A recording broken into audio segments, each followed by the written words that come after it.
मित्रांनो, 7 तारखेपासून प्रत्येकाच्या घराघरामध्ये गणपती बाप्पाचे आगमन होईल. पण त्याचबरोबर सप्टेंबर महिन्यात तयार होणारे ग्रहमान 6 राशींना असा काही लाभ करून देईल की या 6 राशींवर गणपती बाप्पाची कृपाच होणार आहे असेच वाटेल. कोणत्या आहेत त्या 6 राशी आणि गणपती बाप्पाच्या कृपेने त्यांना कोणते चांगले अनुभव येणार आहेत? चला जाणून घेऊया.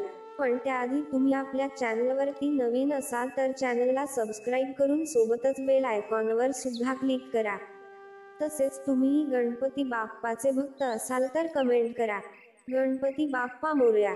मित्रांनो, सप्टेंबर महिन्यामध्ये जसं गणपती बाप्पाचं आगमन होत आहे, ज्येष्ठा गौरीचे आगमन होत आहे, तसेच अनेक शुभ योग जुळून आले आहेत आणि त्याचा फायदा होणार आहे. पहिली रास आहे ती म्हणजे मेष रास. मेष राशीच्या लोकांना अनेक प्रकारे हा काळ आनंददायी ठरू शकेल. नशिबाची योग्य साथ मिळताना दिसेल. आर्थिक बाबतीत दिलासा मिळू शकेल. जे काम प्रलंबित होतं ते सुद्धा पूर्ण होताना दिसेल. त्याचबरोबर सगळ्यात महत्त्वाचं धनलाभाची शक्यता आहे. नोकरदारांना सुद्धा नवीन नोकरीची संधी मिळू शकते. जे लोक नोकरीच्या शोधात आहेत, बेरोजगार आहेत, त्यांच्यासाठी सुद्धा नोकरीच्या चांगल्या संधी या काळात चालून येऊ शकतात. फक्त काही गोष्टींची काळजी मेष राशीच्या लोकांना घ्यायची आहे, आणि ती म्हणजे या काळामध्ये तुमच्या वागण्याने किंवा बोलण्याने इतरांना दुखवू नका. एवढी गोष्ट सांभाळली तर तुमच्या कौटुंबिक जीवनात सुद्धा आनंदच आनंद असेल. कुटुंबाचे सहकार्य तुम्हाला या काळात मिळताना दिसेल. व्यावसायिकांना सुद्धा अपेक्षित नफा हा या काळात मिळताना दिसेल. एकंदरीतच गणपती बाप्पांचे आगमन तुमच्यासाठी आनंदाचे क्षण घेऊन येणारा ठरणार आहे. गणपती बाप्पाच्या कृपेचा अनुभव येणारी दुसरी रास आहे ती म्हणजे सिंह रास. सिंह राशीला सुद्धा या काळात अनेक सकारात्मक परिणाम दिसून येतील. भाग्यामध्ये वृद्धी होईल. आर्थिक लाभाच्या संधी वाढतील. त्यांची आर्थिक स्थिती पूर्वीपेक्षा नक्कीच मजबूत झालेली दिसून येईल. कारण व्यवसायातही लाभ होईल आणि त्याचबरोबर वैवाहिक जीवनातही सुखद क्षण अनुभवास येतील. सिंह राशीच्या लोकांसाठी दुसरी महत्त्वाची गोष्ट म्हणजे या काळात त्यांच्या मुलांकडून त्यांना एखादी आनंदाची बातमी मिळू शकते. त्यांनी फक्त एवढ्याच गोष्टींची काळजी घ्यायची आहे, ती म्हणजे खर्चावर नियंत्रण ठेवायचे आहे. अनावश्यक खर्च टाळायचा आहे. त्यानंतर आता वळूयात कन्या राशीकडे. कन्या राशीसाठी सुद्धा येणारा काळ चांगलाच सिद्ध होणार आहे. त्यांच्या संपत्तीमध्ये वाढ झालेली दिसेल. चांगल्या नव्या संधी तुमच्या समोर येतील.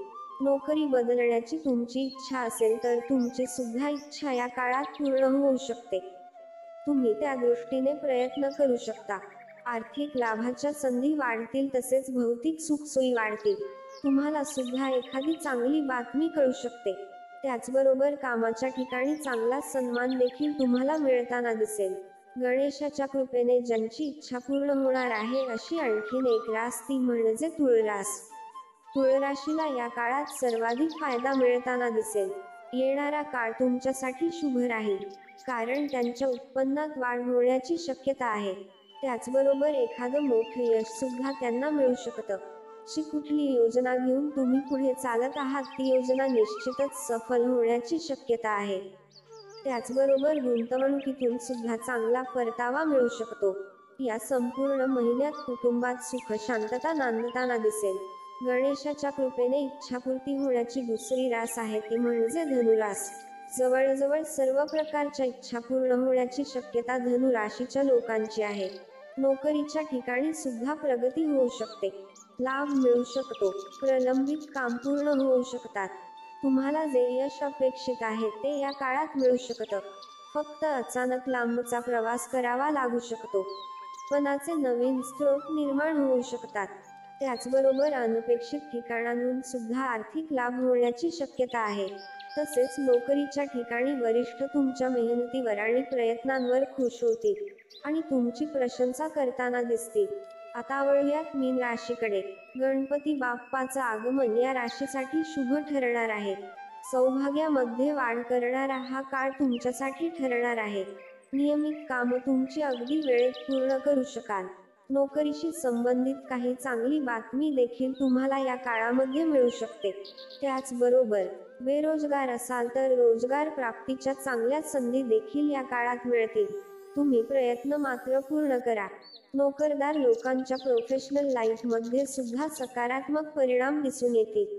व्यवसायाशी संबंधित लोकांवर विशेष प्रकारचा प्रभाव दिसून येईल.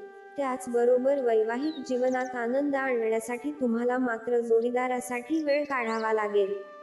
तर मंडळी, या होत्या त्या 6 राशी ज्यांच्यावर सप्टेंबर महिन्यात गणपती बाप्पांची कृपाच होणार आहे. पण इथे एक महत्त्वाची गोष्ट, तुमची रास कुठलीही असू द्या, पण तुम्हाला जर तुमची एखादी इच्छापूर्ती व्हावी असं वाटत असेल तर तुम्ही एक उपाय नक्कीच करू शकता. तो म्हणजे गणपतीचे 10 दिवस आहेत. त्यामध्ये अथर्वशीर्षाची 21 आवर्तन तुम्ही करू शकता. हा उपाय तुम्ही करू शकता. हा उपाय सगळ्याच राशीचे लोक करू शकतात, ज्यामुळे तुमच्या मनातील जी कुठली इच्छा असेल ती नक्कीच पूर्ण होते. गणपती बाप्पांच्या कृपेचा अनुभव घ्यायचा असेल तर हा उपाय नक्कीच करून पहा. मंडळी, तुम्ही सुद्धा गणपती बाप्पाचे भक्त असाल तर कमेंट करा, गणपती बाप्पा मोरया. मित्रांनो, अशाच प्रकारच्या माहितीपूर्ण व्हिडिओसाठी आमच्या चॅनलला सबस्क्राईब करा आणि बेल आयकॉनवर सुद्धा क्लिक करा, म्हणजे आमच्या नवनवीन व्हिडिओचे नोटिफिकेशन तुम्हाला मिळत राहील. धन्यवाद.